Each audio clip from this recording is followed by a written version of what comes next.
भारत की धरती पर जन्मा एक ऐसा वीर जिसका नाम सुनकर बड़े बड़े हुक्मरानों की सल्तनतें कांप उठती। एक ऐसा करारा योद्धा जिसकी सत्ता ने हिंदुस्तान से मुगल हुकूमत का नामो निशान मिटा दिया।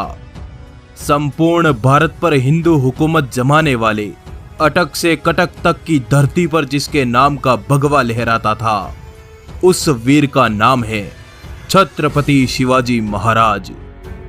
तो आइए जानते हैं छत्रपति शिवाजी महाराज के अनसुने सच्चे इतिहास को। उम्मीद है आपने इस वीडियो को लाइक जरूर किया होगा। तो चलिए शुरू करते हैं। छत्रपति शिवाजी महाराज का जन्म 19 फरवरी सन 1630 को महाराष्ट्र के शिवनेरी किले में हुआ। यह वो वक्त था जब दिल्ली सहित लगभग आधे भारत पर मुगलों के कट्टर सुल्तान औरंगजेब की हुकूमत थी और दक्षिण भारत पर आदिल शाह और कुतुब शाह जैसे सुल्तानों ने कब्जा जमा रखा था। इस वक्त तक भारत में एक भी स्वतंत्र हिंदू राज्य नहीं बचा।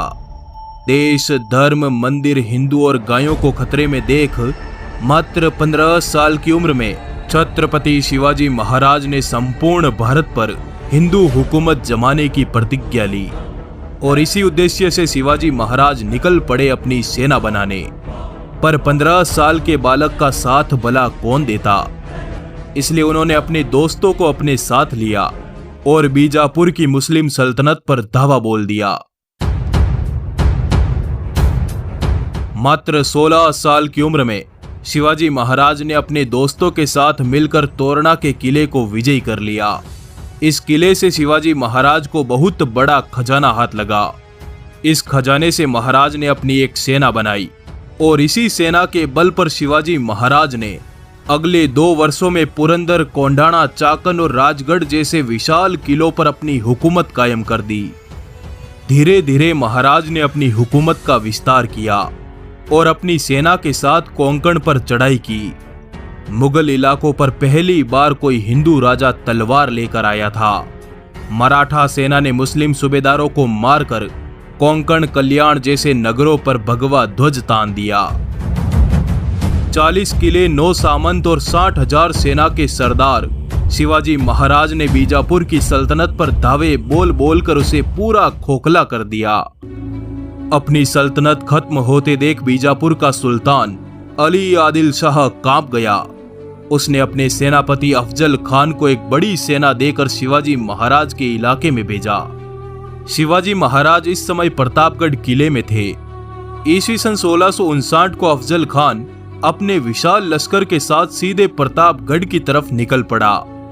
हिंदू, गौ, स्त्री, बच्चे और ब्राह्मणों का कत्लेआम करते हुए उसका लश्कर मैदान में उतरा। हाथी सरी के अफजल खान के इरादे महाराज को धोखे से मारने के थे। इसी वजह से उसने महाराज के समक्ष एक संधि प्रस्ताव रखा। अगले दिन महाराज की अफजल खान से मुलाकात हुई। गले मिलने के बहाने लंबे चौड़े अफजल खान ने शिवाजी महाराज को दबोच लिया और उनकी पीठ में खंजर से वार किया, परंतु कपड़े के नीचे लोहे का कवच पहने शिवाजी महाराज ने अपना बाग नख निकालकर अफजल खान को वहीं के वहीं चीर डाला।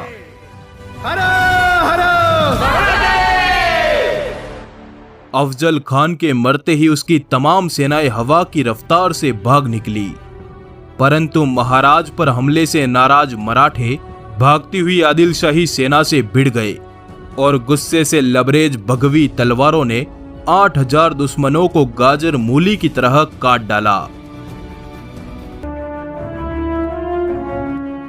अफजल खान द्वारा मंदिरों के विध्वंस का गुस्सा शिवाजी महाराज ने बीजापुर की सल्तनत पर उतारा।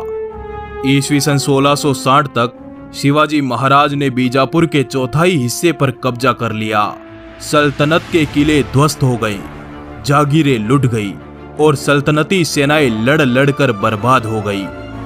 दक्कन की सल्तनत को रक्त से नहलाकर महाराज ने अपनी सेनाओं को कोल्हापुर की तरफ कूच करने का आदेश दिया। मराठों की गरजती हुई सेना दक्कन के खुले मैदान में उतरी और पन्हाला सहित एक एक कर दक्कन के 17 किलों को विजयी कर लिया।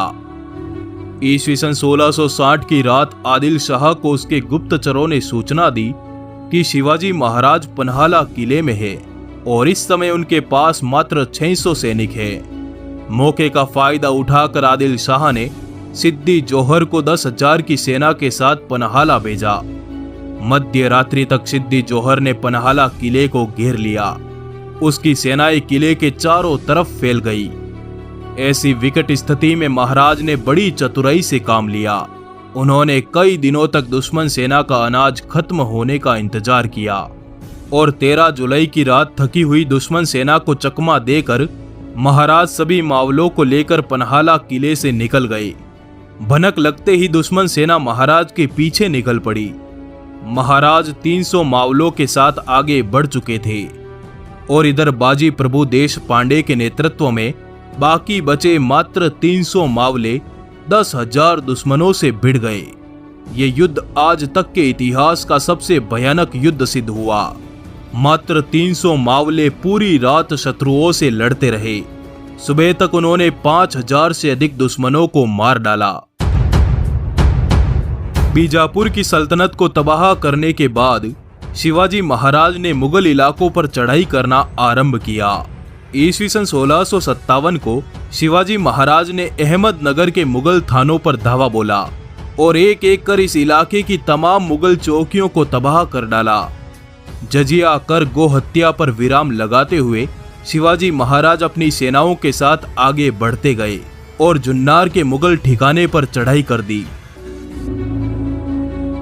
परंतु यह बात औरंगजेब बर्दाश्त नहीं कर पाया। उसने शिवाजी महाराज को काबू में लाने के लिए अपने मामा शाइस्ता खान के नेतृत्व में 1,50,000 मुगल सैनिकों का लश्कर महाराष्ट्र की तरफ भेजा।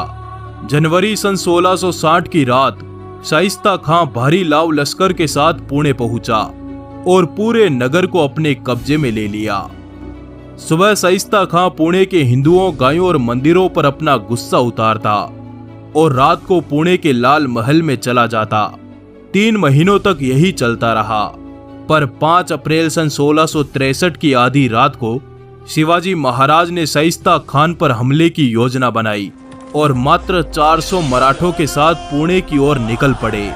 मराठे वेश बदलकर किले में प्रवेश कर गए। शाइस्ता खान की रूह कांप गई जब उसने मौत रूपी शिवाजी महाराज को अपने सामने देखा। घबराया हुआ शाइस्ता खां किले से नीचे कूद गया। वो तो बचकर भाग निकला, पर महाराज की तलवार ने उसकी 3 अंगुलियां काट डाली। अचानक हुए इस हमले से मुगल खेमे में भगदड़ मच गई।